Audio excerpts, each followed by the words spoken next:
Right now, it appears Russian hackers have stolen the medical records of Olympic athletes, including American gold medalist Simone Biles, as well as Venus Williams, the tennis star, releasing the results of their drug tests.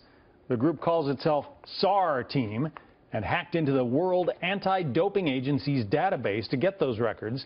It is also promising to release more of them soon. Let's talk about the implications here with Jim Gray, a sportscaster and Fox News contributor. A little bit of background, first of all. People might remember that the World Anti-Doping Agency had suggested the entire Russian team be banned from the Rio Olympics because of doping concerns. As it turned out, only most of the membership of the track team was banned. But this looks like a little bit of payback from the Russians.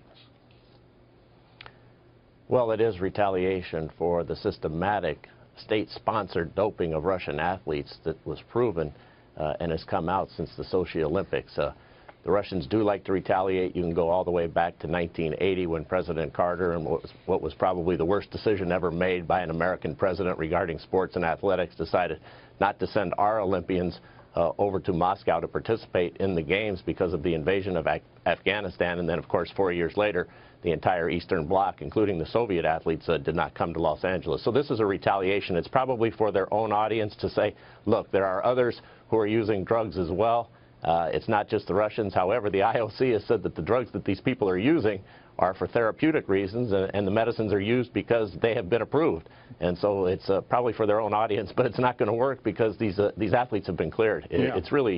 It's despicable. Simone Biles, for instance, showed a lot of class during the Rio Olympics, and I think she shows a lot of class in this instance. She sent out a tweet saying, yeah, I have attention deficit disorder, and I've taken drugs for it, and the drugs have been approved by the World Anti-Doping Agency, and, you know, thanks for letting me clear the air here. She, I think, did a really good job in handling what was intended to be an international embarrassment.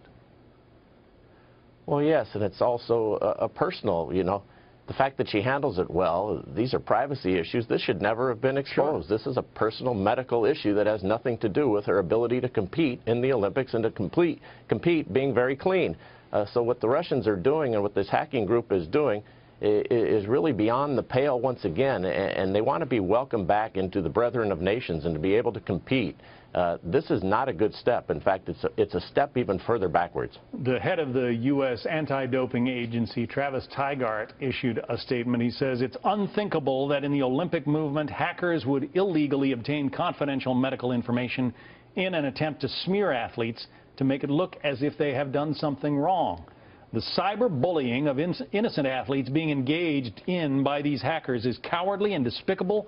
It is time for the entire international community to stand up and condemn this cyber attack on clean sport and athletes' rights. What, if anything, is likely to come from this, Jim? Any predictions? Well, there should be further sanctions, and there should be further disregard for what the Russians are doing, and it should put them further away from being welcomed back into the community of nations. It shouldn't be acceptable to do this.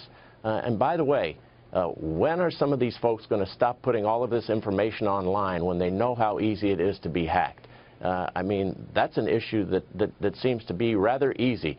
If you know that this is going to come out and you know that you are so susceptible to being hacked, then perhaps we should stop putting all of this stuff online, particularly when there is no damaging evidence, when there is nothing that should be being spread amongst everybody else who has to have this information of anything that's gone wrong. Because when nothing has gone wrong, why put it out there and leave it so somebody else can get into it? Yeah. Let's see what other shoes drop in this hacking event. Jim Gray, Fox News commentator and sportscaster. Jim, thank you.